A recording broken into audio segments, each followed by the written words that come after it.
Queridos irmãos e irmãs, hoje nós vimos essa bonita história na primeira leitura de Naamã, o sírio. Ele não era do povo de Deus, mas era um homem bom, só que infelizmente contraiu uma doença incurável chamada lepra. Uma moça que acabou se tornando escrava, se tornando serva,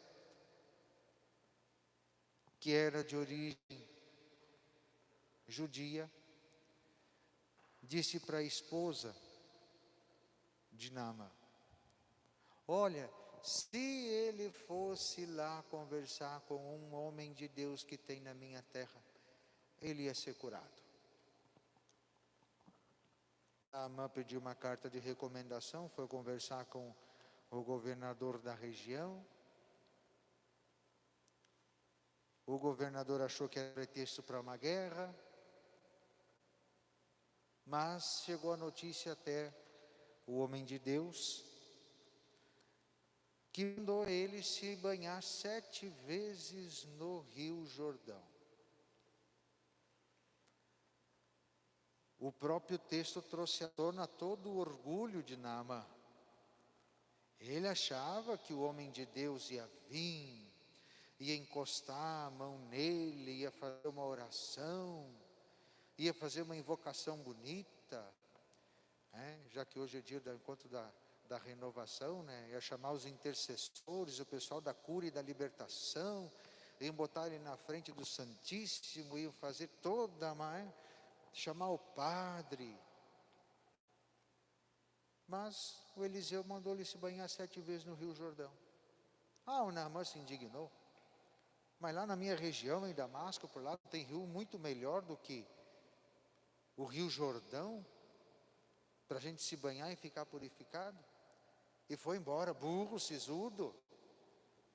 Mas os escravos, os servos, eles diziam: Naamã, ele pediu uma coisa tão simples. Se tivesse pedido uma coisa difícil ou impossível, não, mas foi algo muito simples. Vai lá e mergulha. O máximo que vai acontecer, vai ter que trocar de roupa, porque se molhou, mas se ele disse que ia ser curado, por que não experimenta? Naamã desceu, mergulhou 7 vezes no Rio Jordão e ficou curado. É importante nós percebermos que às vezes nós queremos que Deus faça coisas extraordinárias na nossa vida. Nós queremos que Deus faça um milagre maravilhoso acontecer na nossa vida. Mas nós não somos capazes de fazer as coisas mais simples. Nós queremos que às vezes Deus nos peça para fazer coisas extraordinárias, quando no cotidiano da nossa vida nós não conseguimos fazer as pequenas coisas que são necessárias, por exemplo, para a nossa salvação. Por exemplo, o cristão católico, ele deve rezar quando ele acorda, deve rezar antes de dormir, deve rezar antes das refeições, deve ir na missa aos domingos, deve se confessar com frequência, deve ler a palavra de Deus, deve ter a sua devoção de modo especial à oração do terço. Veja que não são coisas difíceis. Não tem nada de extraordinário para ser feito. Acorda de manhã, faço a oração. Antes da refeição, faço a oração. Antes de dormir, faço a oração. Vai na missa aos domingos. Agora é pandemia, mas participa da maneira que é possível, seja pela transmissão ou quando der presencialmente. Tem o hábito da confissão. Tem o hábito da leitura bíblica. Tem o hábito também de rezar o terço. Não precisamos nós fazer coisas extraordinárias.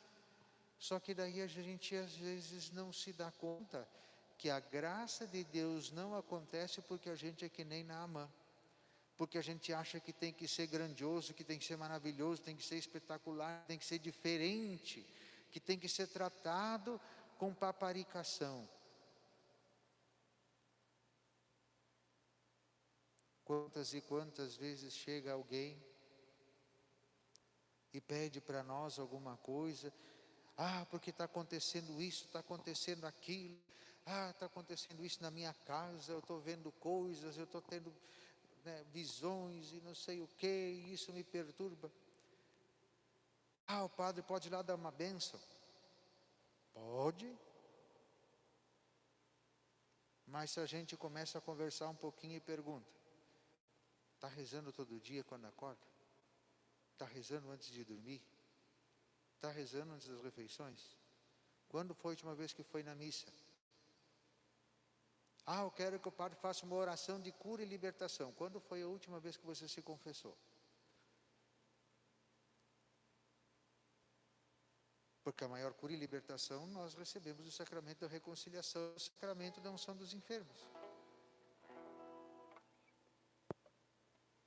Nossa Senhora, o terço de Nossa Senhora, quantas vezes eu já disse aqui, quantas vezes vou repetir, vou dizer de novo, a gente tem medo do demônio porque aparece, porque se manifesta.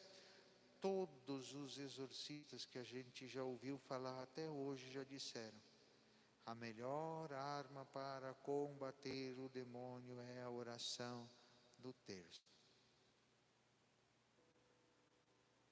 E aí a gente começa a fazer essas perguntas e vê que não tem nada disso. Esses pequenos mergulhos no Rio Jordão do cotidiano, da nossa vida de oração, não são realizados. Mas as pessoas esperam o quê? Que a gente vai lá fazer um grande ritual de exorcismo, vai lá fazer uma aspersão gigantesca, leve incenso para dentro da casa e vamos fazer um negócio. E aí às vezes até se frustram se a gente não faz tudo aquilo que elas criaram expectativas que a gente ia fazer. Graças a Deus, muitas pessoas também, assim como Naamã, de repente instruídos por alguém que é mais próximo, assim, mas por que tu não faz o que o padre disse? E a pessoa começa a rezar, começa a colocar uma vida de oração, daqui a pouco de vez em quando vai na missa, mas vai. E a coisa já começa a melhorar, e depois, já melhorou, viu?